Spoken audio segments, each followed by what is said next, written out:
While the rest of the world's busy talking about Joaquin Phoenix's new Joker, well, we've already done that one twice. So instead, I'm going back to revisit The Dark Knight, and you know what? It is a miracle that nobody in Gotham figures out the Bruce Wayne Batman connection. I mean, think about it. Coleman Reese, aka Bruce Wayne's accountant, goes on live TV saying that he's gonna reveal Batman's identity. I mean, who else is he exposing here, people? The Wayne Enterprises HR rep? Looks like Gotham's greatest villain isn't the Joker, it's basic critical thinking. Hello, Internet! Welcome to Film Theory, the show that, at this point, deserves its own place in How It Should Have Ended's villain pub because of how frequently we step up to defend history's most iconic bad guys. Thanos, Scar, Light Yagami, Dr. Doofenshmirtz. But today we're actually tackling one of the biggest, most iconic bad guys of them all, Heath Ledger's Joker from The Dark Knight. Now, I know I'm not the first one to suggest that the Joker might be the good guy in this movie. In fact, one Reddit theory went viral about this exact topic a few years ago, which then got him hired by us as a researcher. Sup, Zach? Hey. But a lot of time has passed since that original theory, and so, with a very different take on the Joker currently now in theaters, our newly combined theorist forces wanted to revisit that post one final time. And at this point, we're both convinced. The world has been watching this movie completely backwards. The Joker is the hero in The Dark Knight. He's the hero that Gotham deserves. This isn't just us overthinking things either. It's clearly an intentional decision on the part of the creative team working on this movie. So suit up and prepare to watch your world burn, along with everything you thought you knew about this movie. First, let's set the stage by talking a little about Gotham, the primary setting for the Nolan trilogy of Batman movies, starting with Batman Begins and ending with The Dark Knight Rises. Now, these films are as much about Gotham as they are about Bruce Wayne. When the series first begins, we're presented with a Gotham that's completely corrupt, overrun with crime, mafia bosses, and paid-off police officers. In fact, the villain's plot in Batman Begins is all about correcting Gotham by purging it. Gotham's time has come. The city has become a breeding ground for suffering and injustice. It is beyond saving and must be allowed to die. And if fake Ra's al Ghul here sounds a bit harsh, well, that's because he is. But he's also speaking from past experience. You attacked Gotham before. Of course. In fact, if you re-watch Batman Begins and only focus on the League of Shadows and Ra's al Ghul's motivation, it's hammered over our heads repeatedly that their only goal is to hit reset on Gotham, a city that they consider to have become so rotten that they can no longer save it. The forest grows too wild, a purging fire is inevitable and natural. The movement back to harmony will be unstoppable this time. Or at least it would have been unstoppable if it hadn't been for that meddling bat. Despite Ra's pumping fear gas into the city, Gotham is eventually saved by its greatest hero, Batman. Or is it? You see, movie 2, The Dark Knight, picks up about a year later, and things aren't looking much better for Gotham than when we last left them. Oh sure, Batman is cleaning up petty criminals here and there on a case-by-case basis, but he's been powerless to do anything about the true institutional corruption that pervades the city. The mafia is still running wild, corruption is still everywhere in the police station. Heck, we're even starting to see the negative effects of Batman himself in the city. Despite trying to clean up crime, Batman's vigilante justice has only resulted in one major thing: escalation of the criminals. The looming threat of Batman being out there threatening to foil any underhanded behavior has forced the criminals to get more extreme in their behaviors. They now use bigger guns and have themselves more protection. It was actually something the soon-to-be Commissioner Gordon worried about in the first movie of the trilogy. What about escalation? Escalation. We start carrying semi-automatics, they buy automatics. We start wearing Kevlar, they buy armor-piercing rounds. And what do we have at the beginning of Dark Knight? A lowly drug dealer traveling heavily armed with multiple guard dogs. Gordon's fears have become fully realized. Escalation is happening, and it's all the result of Batman. Enter the Joker, who describes himself as, I'm an agent of chaos.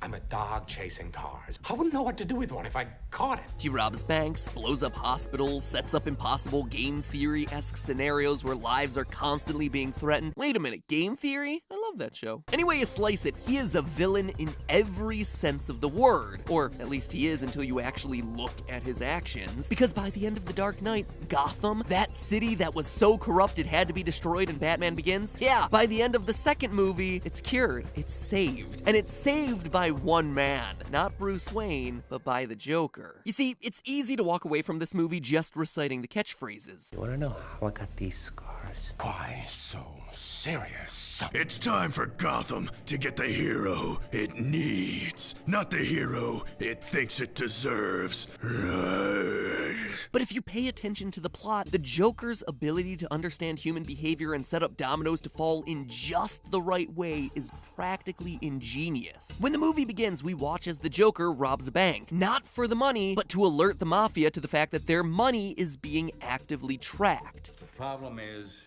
our money being tracked by the cops. This causes their accountant Lau to run away with all the gang money to Hong Kong. Joker uses this to convince the combined gangs of Gotham that Lau's gonna reveal everything to Batman unless the gangs give him half their money to kill the Batman first. Batman has no jurisdiction. He'll find him and make him squeal. What do you propose? We kill the Batman. How much you want? Half. When Batman does, in fact, do exactly what the Joker predicted and extradite Lau forcibly, Lau starts singing like a bird, and the gangs give in to the Joker's demands. But Joker isn't content with just half the money at this point. He allows himself to get caught by the police in order to kidnap Lau and get himself all of the gang's money. Money which he then promptly burns. It's not about money, it's about sending a message. Everything burns. In this series of moves, the Joker has now bankrupted the Mafia. The gangs of Gotham are now broken and penniless, something that no one has been able to accomplish yet. So with that out of the way, the Joker then turns his attention towards the final evil that's plaguing Gotham, that lunatic jumping off of rooftops in a ninja costume that the police refuse to do anything about, Batman. But his plan isn't to kill him. Oh no, killing the Batman would just encourage more vigilantes to take up his mantle, just like the random dudes that we see at the beginning of the movie, who are woefully underprepared for the world of hurt that they're getting themselves into. The only way to end the Batman problem is to get him to quit, to retire, to disappear, and instead have the city recognize a more wholesome, brand-safe, traditional hero. To do this, Joker lures Batman to a construction site using hostages, while his real Mace in the hole works its magic in the background. You see, by manipulating Gotham's golden boy Harvey Dent into becoming a homicidal monster, Joker leaves Batman with little choice but to kill him. Batman is forced to break his one rule, and in the process, he realizes that he has to retire. To salvage Harvey's reputation and give Gotham the hero it can believe in, he tells Gordon to blame all of Harvey's murders on himself, and Batman just gives up. That's it, game over, he retires. For the next 8 years, up until the events of Dark Knight Rises, Batman stays retired. So at the end of Dark Knight, we have ourselves 3 key things. 1, a destabilized mafia that's penniless. 2, most of that mafia and corrupted officials in jail thanks in part to the passing of the Dent Act, which honored the supposed hero of Gotham by denying appeals to criminals found guilty in those corruption cases. And 3, no more lawless vigilantes roaming the streets. That means that for 8 years after the events of The Dark Knight, Gotham was the paradise that Bruce Wayne and Ra's al Ghul never thought would come. The mafia defeated, dozens of corrupt cops either discovered or killed, the ineffective alcoholic commissioner replaced by the incorruptible Jim Gordon, and no need for heavily armed vigilantes. And that, dear theorists, was Joker's intent the entire time. He saved a city that everyone thought was beyond saving. You're crazy. No, I'm not.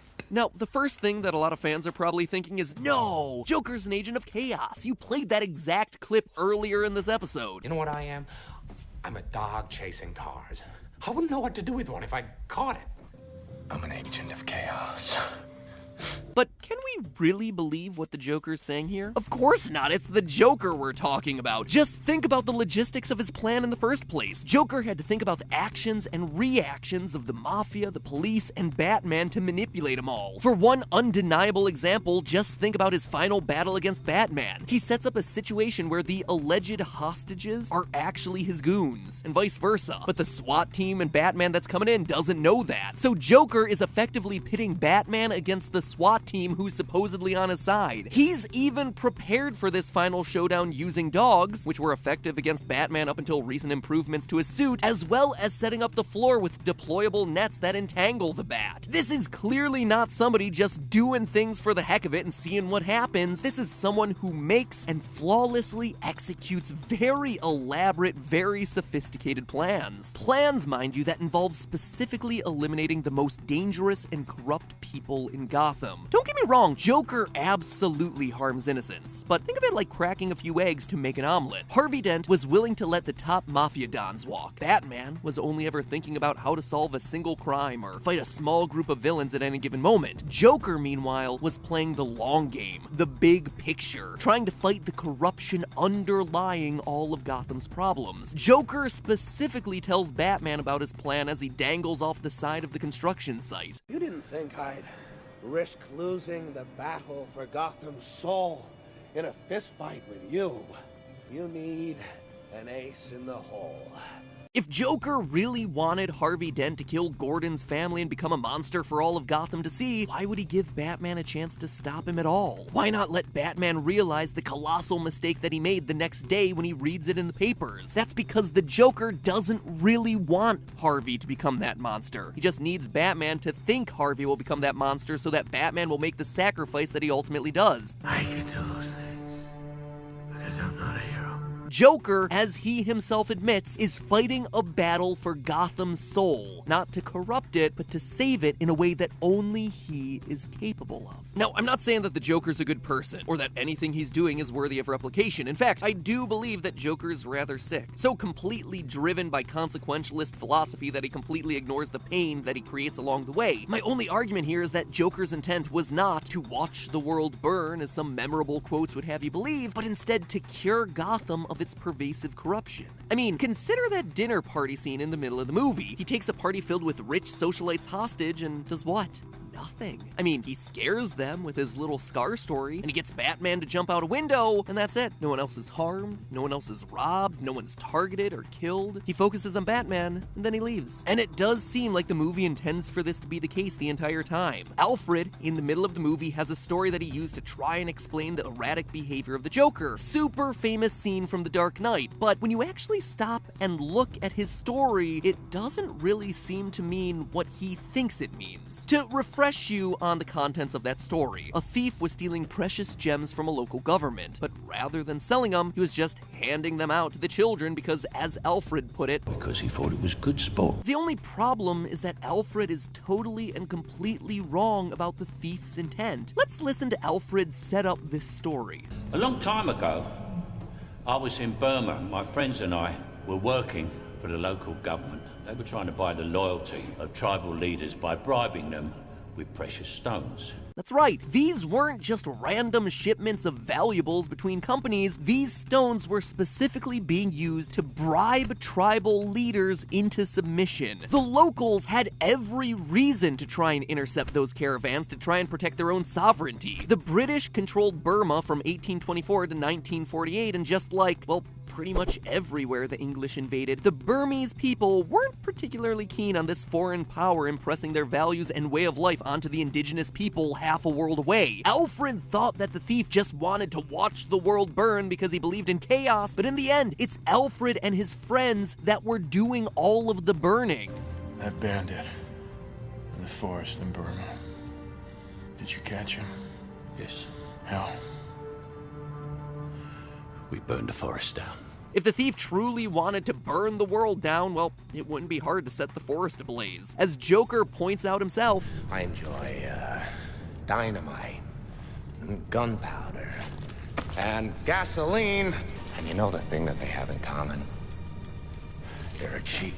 it's ultimately the men who think they're protecting justice who wind up burning the forest down, and they blame the man who just wants to save their home. That's true of Alfred's story, and it's a direct parallel with Joker's role in The Dark Knight. You can't see yourself as the villain when you think you're the hero. And that, my friends, is the twist that also happens to be the cruelest joke of them all. But hey, that's just a theory. A film theory. And sure, dynamite, gunpowder, and gasoline may be cheap, but they could be even cheaper thanks to the sponsor for today's episode, Honey. You ever buy something online and then find out you could have gotten it for less? It's enough to drive a person crazy. And while Batman may be the hero that Gotham deserves, Honey is the hero the internet deserves. Honey's a browser extension that scans the internet for coupon codes and other discounts, and then like magic, it automatically applies the one with the biggest savings to your cart at checkout. It knows about every coupon code, sale, or discount at over 20,000 sites, like Amazon, eBay, Best Buy, Target, more. Literally nothing can hide from Honey, just like no criminal can hide from Batman. In fact, the viewers of Film Theory who've already installed Honey have saved themselves in total $161,000. And it doesn't even have to be big stuff either. I just got myself an order from Pizza Hut to have myself a personal Friday night pizza party, and it saved me $8.33 on something that I literally buy every single week. I mean, $8.33 that I'd be overpaying every week? That adds up. A couple weeks and I'm saving myself enough to buy a Switch game. And best of all, Honey is entirely free. If you're good at something, never do it for free. Jokir apparently has never heard of Honey because it is indeed free. It gets itself a commission from the seller for every deal that it helps you save money on. That is how easy this thing is. There is no reason to keep throwing that money away. All it takes to install is just 2 clicks. Click 1, getting Honey for free at joinhoney.com/filmtheorists. Or, since Film Theorists is really long to type in, just use the link below. And secondly, install. That's all you need to do. That is it. Not even billionaires like Bruce Wayne want to waste their money, so make the smart decision. Make the Batman decision. Join honey.com/filmtheorists. Now, if you'll excuse me, I've got myself a pizza that I saved $8.33 on waiting outside this closet. I'll see you all next week. Join Honey!